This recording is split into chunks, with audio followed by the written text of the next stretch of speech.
SSC Public Examinations March 2025 General Science Part B Biological Science Principles of Valuation.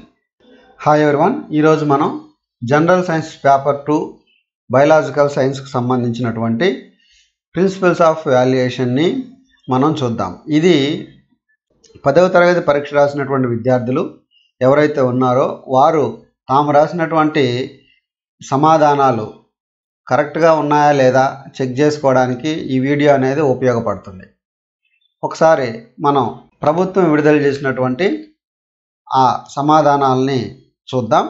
మొదటి ప్రశ్న, పగటి సమయంలో మొక్కలలో జరిగే ఏ దృగ్విషయం నీరు వేరు దారు కణాల నుండి ఆకు యొక్క కణాలలోనికి పైకి లాగే ప్రధాన చోదక శక్తిగా పనిచేస్తుంది? మొదటి ప్రశ్నకి సమాధానం బాష్పోత్సేకము. రెండవ ప్రశ్న, మన భూమిని రక్షించుటకు ఒక నినాదంను రాయండి.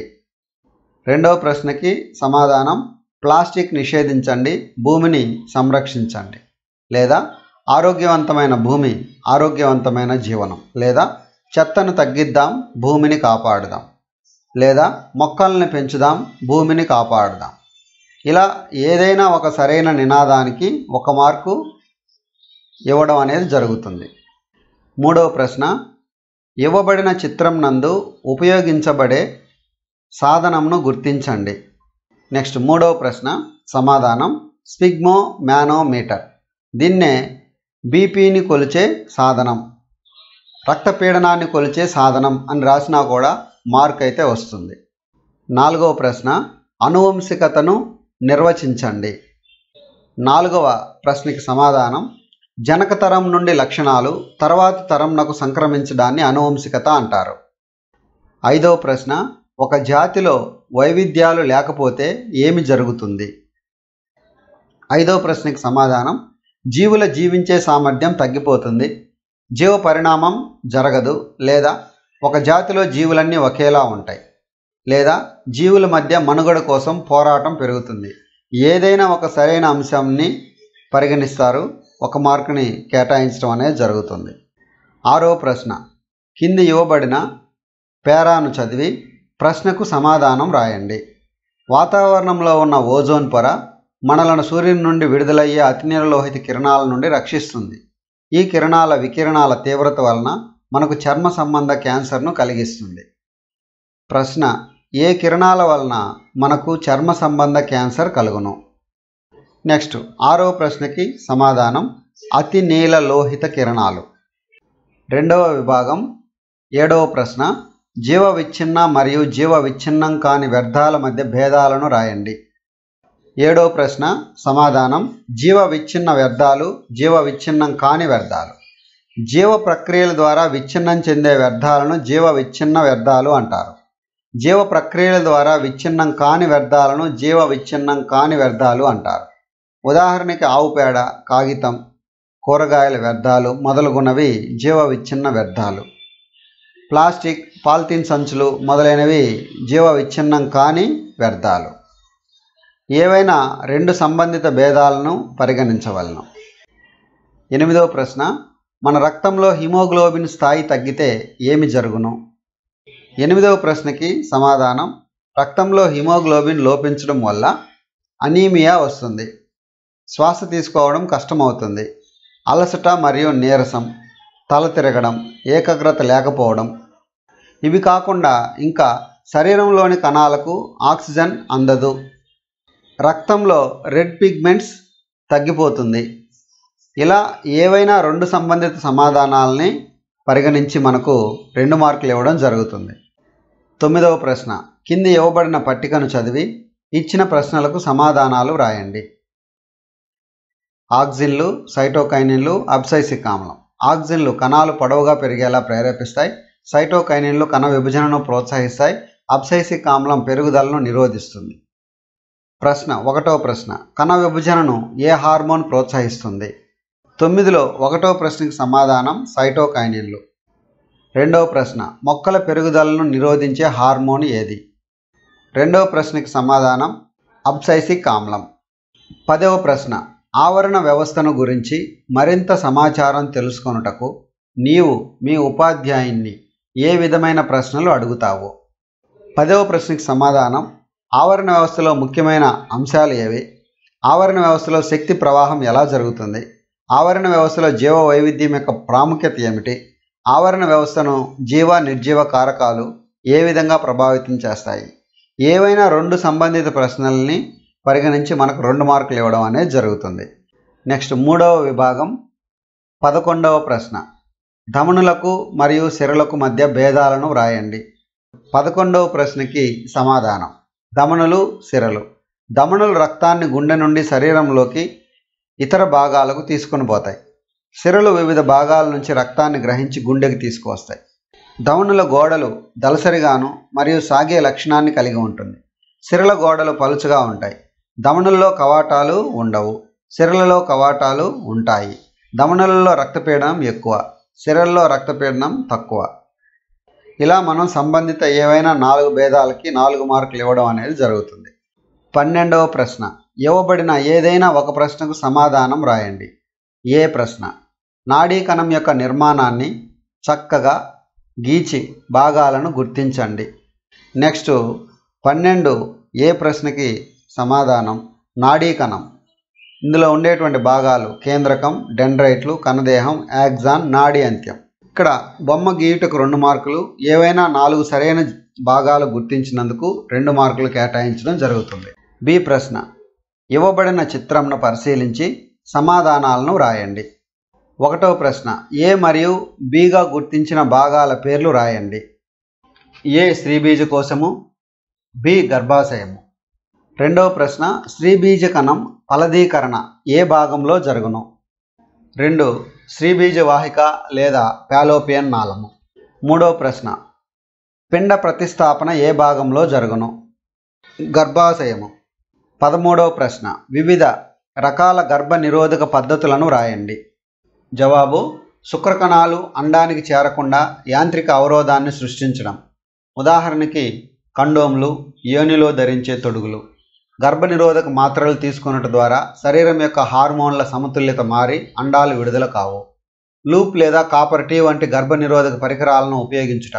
శస్త్రచికిత్సా పద్ధతులు అయిన వ్యాసెక్టమీ మరియు ట్యూబెక్టమీలను అవలంబించుట. ఏవైనా 4 సరైన అంశాలను పరిగణలోనికి తీసుకోవాలను. 14వ ప్రశ్న ప్రకృతి రక్షణకు కొన్ని పర్యావరణ హిత పద్ధతులను సూచించండి. 14వ ప్రశ్నకి సమాధానం ప్లాస్టిక్ వాడకాన్ని తగ్గించడం, వ్యవసాయంలో రసాయన ఎరువులు, పురుగు మందులు, క్రిమిసంహారకాల వాడకాన్ని తగ్గించడం, చెట్లు నాటడం, సేంద్రీయ వ్యవసాయాన్ని ప్రోత్సహించడం, ప్రజా రవాణాను ఉపయోగించడం, మార్కెట్కి వెళ్ళేటప్పుడు జనపనార లేదా గుడ్డ సంచిని తీసుకువెళ్ళడం. ఏవైనా 4 సరైన అంశాలను పరిగణలోనికి తీసుకుని మనకు 4 మార్కులు ఇవ్వడం జరుగుతుంది. 15వ ప్రశ్న కింద ఇవ్వబడిన చార్టును పరిశీలించి ప్రశ్నలకు సమాధానాలు రాయండి. గ్లూకోజ్ 6 కర్బన అణువులు, కణద్రవ్యంలో పైరువేట్ 3 కర్బన అణువులు ప్లస్ శక్తి. ఆక్సిజన్ లేనప్పుడు ఈస్ట్లో ethanol plus carbon dioxide plus శక్తి. ఇథనాల్ 2 కార్బన్ అణువులు. ఆక్సిజన్ లేనప్పుడు మన కండర కణాలలో లాక్టిక్ ఆమ్లం ప్లస్ శక్తి 3 కర్బన అణువులు. ఆక్సిజన్ సమక్షంలో మైటోకాండ్రియాలో కార్బన్ డయాక్సైడ్ ప్లస్ నీరు ప్లస్ శక్తి. మొదటి ప్రశ్న కణ శ్వాసక్రియలో జరిగే మొదటి దశ ఏది? 15 1వ ప్రశ్నకి సమాధానం గ్లూకోజ్ అణువు నుండి పైరువేట్ అణువులు ఏర్పడుట లేదా గ్లైకాలసిస్. 2వ ప్రశ్న లాక్టిక్ ఆమ్లం ఏ కణాలలో ఉత్పత్తి అవుతుంది? కండర కణాలు.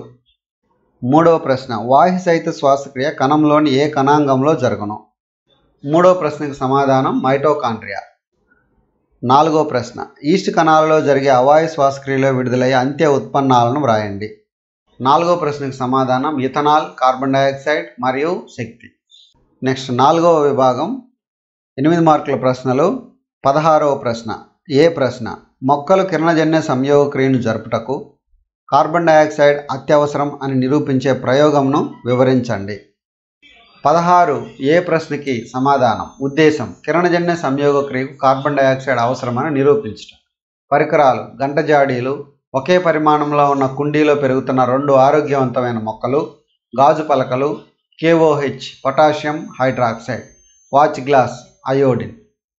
ప్రయోగ విధానం ఒక పరిమాణంలో ఉన్న కుండీలో పెరుగుతున్న 2 ఆరోగ్యవంతమైన మొక్కలను 3 రోజుల పాటు చీకట్లో ఉంచి వాటిలో ఉన్న పిండి పదార్థాన్ని తొలగించాలి. ఈ మొక్కలను వేరువేరు గాజు పలకలపై ఉంచాలి. ఒక మొక్కకు దగ్గరగా పొటాషియం హైడ్రాక్సైడ్ ఉన్న వాచ్ గ్లాసును ఉంచాలి. ఇది కార్బన్ డయాక్సైడ్ను శోషిస్తుంది. 2 మొక్కలను వేరువేరు గంట జాడీలలో మూసివేయాలి. గంట జాడి అడుగు భాగానికి గాజు పలకకి మధ్య గాలి చొరబడకుండా వ్యాజిలిన్ పూయాలి. ఈ మొక్కలను 2 గంటల వరకు సూర్యరశ్మి నందు ఉంచాలి. ప్రతి మొక్క నుండి ఒక ఆకును తుంచి పిండి పదార్థం ఉనికి కొరకు అయోడిన్తో పరీక్షించాలి. పరిశీలన: KOH ఉన్న గంట జాడీలో ఉంచిన మొక్క యొక్క పత్రం నందు రంగులో ఎటువంటి మార్పు లేదు.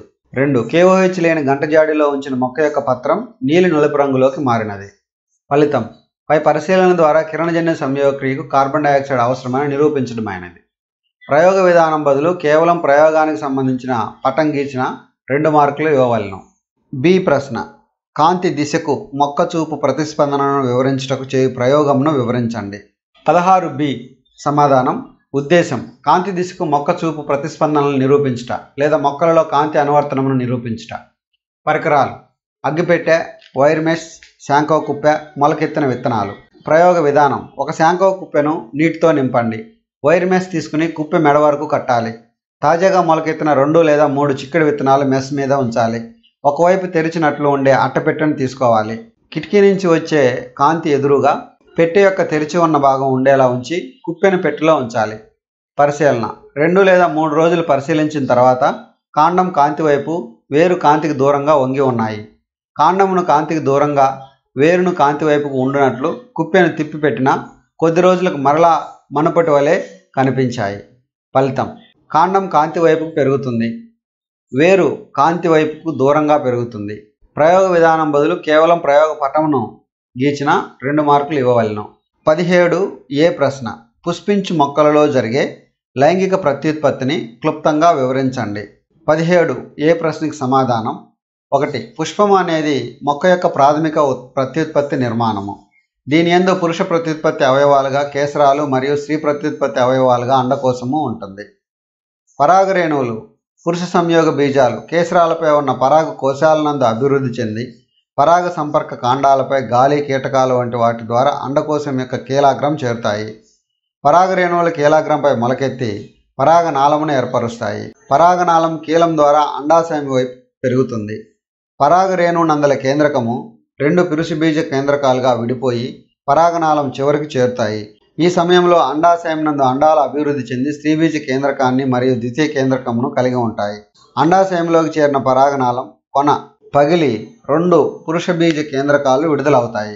ఒక పురుష బీజ కేంద్రకం స్త్రీ బీజ కేంద్రకంతో మరియు మరొక పురుష బీజ కేంద్రకం ద్వితీయ కేంద్రకంతో కలిసిపోతాయి. ఫలదీకరణం చెందిన స్త్రీ బీజ కేంద్రకం జైగోట్గా మరియు ద్వితీయ కేంద్రకం అంకురచ్ఛిదంగా అభివృద్ధి చెందుతాయి.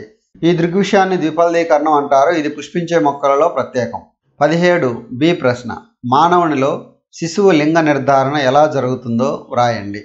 17B ప్రశ్నకి సమాధానం: మానవులలో 23 జతలు లేదా 46 క్రోమోజోములు ఉంటాయి. వీటిలో 44 అంటే 22 జతల క్రోమోజోములను శారీరక క్రోమోజోములు అంటారు. ఇవి స్త్రీ మరియు పురుషులలో ఒకేలా ఉంటాయి. మిగిలిన 2 అంటే 1 జత క్రోమోజోములను లైంగిక క్రోమోజోములు అంటారు. ఇవి స్త్రీలలో XX గాను పురుషుల్లో XY గాను ఉంటాయి. అందువల్ల పురుషుల్లో 2 రకాల శుక్రకణాలు ఉత్పత్తి అవుతాయి. అవి 22+X గాను అలాగే 22+Y గాను ఉంటాయి. కానీ స్త్రీ జీవిలో 22+X రకమైన అండాలు మాత్రమే ఉత్పత్తి అవుతాయి.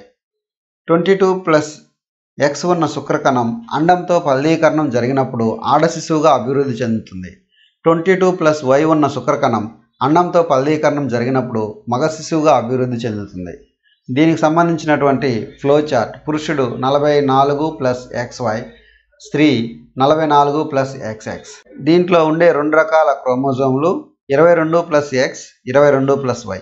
స్త్రీలలో మాత్రం ఒకే రకమైన క్రోమోజోమ్ ఉంటుంది, అది 22+X. ఇవి కలిసినప్పుడు X వచ్చి Xతో కలిస్తే 44+XX ఆడ శిశువు, అలాగే X వచ్చి Yతో కలిస్తే 44+XY మగ శిశువు. ఇది ఫ్రెండ్స్ ఇవాల్టి వీడియో. ఈ వీడియో మీకు యూస్ఫుల్ అనిపిస్తే లైక్ చేయండి. Thank you for watching.